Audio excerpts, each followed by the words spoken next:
So you might be in a situation where for some reason your Roku remote, so the remote that you have inside of your Roku remote, may actually end up having some random like weird issues. And what you may want to try doing is fixing those particular buttons on that remote where they're randomly not working. Now this can happen for a lot of different reasons. The number one thing and the main thing you probably want to look out for here for the most part is to just double check that with your specific Roku remote buttons, you want to make sure that your particular battery inside of that particular remote is in fully functioning condition. You may want to just take out that battery inside of those particular remotes, put them in other batteries and other remotes, and see what basically happens there. A lot of the times what you're going to want to do is you just want to go through and just double check that battery inside of that Roku remote is in good condition, because if it's not, that can also give you some problems too. So you just may want to just double check that for the most part. Now if you do that and that's still not working, another thing you may want to try doing here for the most part is just to go through and see if you can temporarily connect like a different type of remote inside of your particular Roku. Sometimes what you may want to try doing is just going through and just grabbing some other type of device,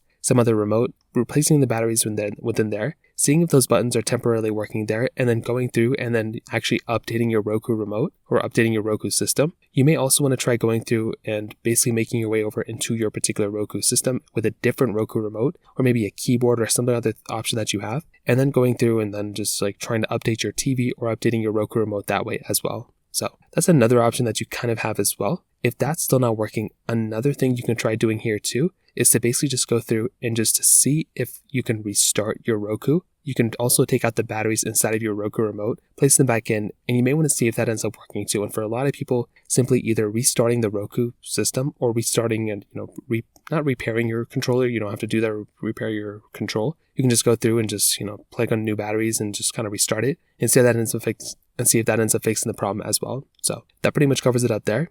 If you have any other thoughts or questions, let me know in the comment section below. Hit the like button, that would mean so much, but definitely hit that subscribe button. More importantly than everything else, I love every single one of you guys.